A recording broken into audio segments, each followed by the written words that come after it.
hoy explicaré la importancia de los retos para un Estado plurinacional. Un Estado binacional es donde se imponían sus normas, sus reglas, sus culturas, no se reconocía la diversidad de las personas, ni de las personas.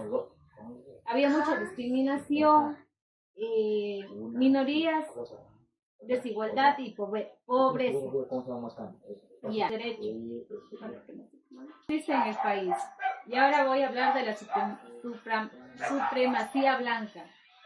Se autodefine supremacía blanca a las personas blancas que sostienen su prioridad sobre otros grupos étnicos. Ya. Ahora trata también el racismo y la colonia y poscolonia.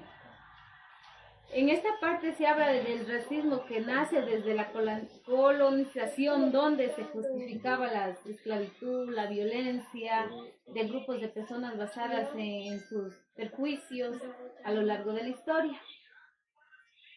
Había también igual desigualdad y discriminación. En 1994, Dolores Cacuango es una mujer indígena que luchó por nuestros derechos. Dolores líder indígena ecuatoriana que luchó por nuestros derechos y sus pueblos, como parte de la Federación Ecuatoriana de Indios. En la defensa de tierra, educación, justicia para la comunidad indígena. Y ahora también voy a hablar de la reforma agraria. Ahí se eliminó el Guasipungo. La reforma agraria en Ecuador buscó eliminar el sistema del Guasipungo, que obligó a los indígenas campesinos a trabajar en tierras ajenas bajo condiciones de explotación. Ahí te pagaban, o sea, lo mínimo, no tenían derecho, no te pagaban ni lo básico. Y entre los trabajadores rurales, dando mayor control sobre su trabajo, aunque se dio un paso hacia la justicia. O sea, ahí ella luchó que todos por primera vez tengamos un sueldo, porque antes eran de que tú haces y no te pagaban nada. Ya.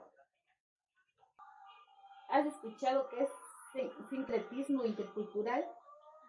Bueno, aquí te voy a explicar. El sincretismo se refiere a la mezcla de elementos culturales como la religión, distintas tradiciones, las danzas, la comida. Promueve el diálogo y la consistencia, armonía entre culturas diferentes. Hoy voy a hablar de la Constitución. La Constitución reconoce como un Estado plurinacional. Se habló de que fue la primera constitución política en la que se dató la República del Ecuador, también la constitución más importante del 2008, que fue el proyecto político de la CONAE de 1994. Tal vez saben cuántos pueblos y nacionalidades existe aquí en el Ecuador. 14. Yeah. ¿Y cuántos pueblos indígenas? Tenemos 14 nacionalidades y 18 pueblos indígenas, con sus propias instituciones, tradiciones, culturas. También incluye a los pueblos afroecuatorianos como rica herencia cultural. Hoy vamos a hablar de los boom, como el boom cacautero, bananero y el petróleo. En esta parte se aborda el tema de que los productos de cacao, banano, el petróleo que exportaba el extranjero, pero los intermediarios y los grupos más altos del poder se enriquecían y los pobres no.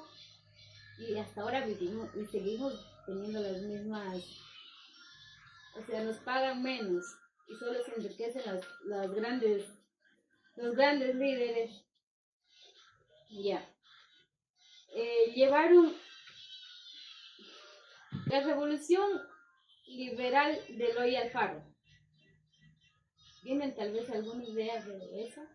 No. Ya. Por primera vez en la historia del país, Alfaro reconoció oficialmente la existencia de los pueblos indígenas como parte esencial de la nación, aunque su integración fue limitada. Este reconocimiento marcó paso significativo a la visibilidad, consideración de las comunidades indígenas ante cultura estatal, desafiando ciclos de exclusión y discriminación. Ya. Y espero que hayan aprendido un poco de nuestra historia del Estado plurinacional. Y muchas gracias, Mashikun.